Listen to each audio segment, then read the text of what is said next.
নমস্কাৰ সকলোকে আৰু মোৰ অন্য এটি ভিডিঅ'ৰ সৈতে বহুত দিনৰ পিছত আপোনালোক সকলোকে স্বাগতম।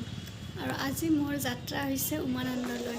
আপোনালোক সকলোৱে চাগে গৈ পাইছে উমানন্দত, কিন্তু মোৰ আজি ফাৰ্ষ্ট টাইম হয়। বহুত দিন ভাবি আছিলোঁ যাওঁ বুলি, কিন্তু এনেকৈ যোৱা হোৱা নাছিল। কিন্তু আজি ফাইনেলি ওলালোঁ আৰু ইয়াতে ফেৰীৰ টিকটটো কৰি ল'লোঁ। ইমান দূৰ খোজকাঢ়ি আহি ইমান ভাগৰ ধৰিছে, মুখখন একেবাৰে ভাগৰুৱা যেন। আৰু এনেকৈ আমাৰ যাত্ৰা হ'ল ষ্টাৰ্ট উমানন্দলৈ। বহুত বেছি ভাল লাগিছে আৰু ইমান দিনৰ পিছত ভাবি থকা কথাটো আজি সঁচা হ'বলৈ গৈ আছে, তো মনটো বহুত বেছি ভাল লাগি আছে। আৰু এনেকৈ গৈ ফাইনেলি পালোঁ উমানন্দ ঘাট। এইফালে আমি এতিয়া ফেৰীৰ পৰা নামিম আৰু ওপৰত যাম মন্দিৰটোলৈ। আৰু ইফালে চাওকচোন ইমানবিলাক মানুহ, বাপৰে বহুত মানুহে আহিছে। একেবাৰে ভিৰ হৈ পৰিছে মানুহেৰে।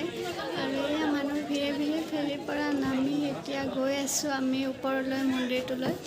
তো চাই থাকিব ভিডিঅ'টো কেনেকুৱা লাগে। ইমান ওপৰত উঠি একেবাৰে ভাগৰ লাগি গৈছে। ইফালে ৰ'দ আৰু চবফালে অকল মানুহ হেঁচি ঠেলি গৈ এতিয়া। কিন্তু যিয়ে নহওক, যিমান মানুহ হ'লেও ভিৰ হ'লেও পৰিৱেশটো ইমান বেছি ধুনীয়া, গৈ কিন্তু বহুত বেছি ভাল লাগিছে। আৰু মন্দিৰত যাবলৈ গ'লে এনেও মনটো ভাল লাগি থাকে বাৰু। তাতে আৰু ফাৰ্ষ্ট টাইম আজি গৈ আছোঁ, বহুত এক্সাইটেডো হৈ আছোঁ। সেইটো কাৰণে যদিও অকণমান কষ্ট হৈছে, বেছি ফিল হোৱা নাই। আৰু ফাইনেলি এনেকৈ আহি এয়া পালোঁ মন্দিৰটো। যাওঁ ভিতৰলৈ, কিন্তু ভিতৰত চাগে কেমেৰা এলাউ নাই। আৰু ইয়াতে আমি ল'লোঁ পূজাৰ থালখন লৈ তাত চেণ্ডেল খুলি ইয়াতে ৰাখি থ'লোঁ, যিহেতু ভিতৰত নিব নোৱাৰি। আৰু এয়া ফাইনেলি মন্দিৰলৈ বুলি গৈ আছোঁ, সেৱা এটা লওঁ। আৰু মই দেখিছোঁ তাত যে কেমেৰা এলাউ নাই, সেইকাৰণে বাহিৰৰ পৰা যিমানখিনি পাৰোঁ বাহিৰৰ ভিউটো কেপচাৰ কৰি ল'লোঁ, কাৰণ ভিতৰত যিহেতু মোবাইল ইউজ কৰিব নোৱাৰোঁ।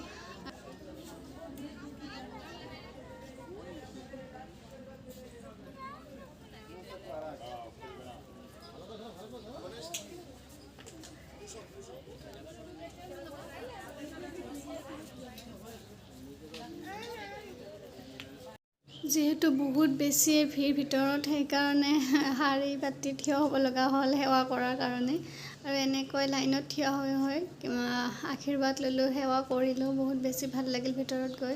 নিৰ্মাল্য ল'লোঁ আৰু এনেকৈ ফটো চটো উঠি ৰিটাৰ্ণ হ'বলৈ ল'লোঁ। কিন্তু ইমান পানীৰ পৰা লাগিছে আৰু ফ্ৰুটছখিনি দেখি খাবলৈ সঁচাকৈ মন গ'ল। আৰু এনেকৈ ফ্ৰুটছ খালোঁ। ফ্ৰুটছখিনি বহুত টেষ্টিয়ে আছিলে। আৰু এনেকৈ বহুত দিনৰ ইচ্ছাটো আজি পূৰণ কৰিলোঁ। মন্দিৰটো দৰ্শন কৰিলোঁ, বহুত বেছি ভাল লাগিল। আৰু এতিয়া আমি মন্দিৰৰ পৰা ওলাই বহুত বেছি ভোক লাগিছে, সেইকাৰণে ইয়াতে বাটতে খালোঁ ফ্ৰাইড ৰাইচ আৰু ডোচা। আৰু তাৰ পাছতে গ'লোঁ অকণমান ফেঞ্চিত সোমালোঁ, যিহেতু ঠাণ্ডা পৰিছে আৰু মোৰ ৰুমত কিছুমান বস্তু ল'ব লগা আছিলে সৰু সুৰা। সেইকাৰণে ভাবিলোঁ আজি লৈ লওঁ, যিহেতু আহিছোঁ। আৰু এনেকৈ বজাৰ সমাৰ কৰিলোঁ। ফেঞ্চিততো জানেই আপোনাৰ টাইমবিলাক কেনেকৈ যায়, গমেই নাপায়। আৰু এয়া আহোঁতে ৰাতিয়ে হৈ গ'ল। তাতে আৰু আজিকালি সোনকালে এন্ধাৰ হয়, তো এই 5টা বাজিলেই, কিন্তু কিমান যে এন্ধাৰ হ'ল বাপৰে। আৰু এয়া জামৰ মাজে আহি প্ৰায় ৰুম পালোঁৱেই আৰু। কিন্তু তাৰ মাজতে এটা সৰু কাম আছিলে, সেইকাৰণে ৰুমত সোমাই বস্তুখিনি থৈ আকৌ পাৰ্লাৰলৈ গ'লোঁ দুইজনীয়ে। আৰু পাৰ্লাৰত গৈ থ্ৰেডিং কৰিলোঁ, তাইও থ্ৰেডিং কৰিলে। বহুত দিন ভাবি আছিলোঁ কৰোঁ বুলি, কিন্তু কৰা হোৱা নাছিলে। আৰু এয়া যে মই কৈছিলোঁ বজাৰ আছে বুলি, এয়া এখন ব্লেংকেট ল'লোঁ, যিহেতু ঠাণ্ডা পৰিছে এতিয়া। আৰু লগতে দুখন দুপাট্টা দেখি বহুত বেছি ভাল লাগিল। আৰু মোৰ এনেকুৱা দুযোৰ কাপোৰ আছে, য'ত দুপাট্টা দুখন বহুত ধুনীয়াকৈ মেটচিং হয়। তো দেখুৱালোঁ আপোনালোকক। আৰু এয়া খালোঁ দুইজনীয়ে লগ হৈ মাল্টা। এনেই বহি আছিলোঁ, তো কিবা ফ্ৰুটছ খাবলৈ মন গ'ল। আৰু তাৰপিছতে দুইজনীয়ে পকৰি বনালোঁ ৰুমতে। তাৰপিছত আদা দিয়া গাখীৰ চাহ একাপ বহুত ধুনীয়াকৈ জুতি ল'লোঁ। আৰু এতিয়া আমি ৰাতিৰ ভাত সাজ একেবাৰে চিম্পুলকৈ খালোঁ। তো এইটোৱে আছিল আজিৰ মোৰ ভিডিঅ'টো চাই কেনেকুৱা পালে নিশ্চয় জনাব। থেংক ইউ ফৰ ৱাচিং।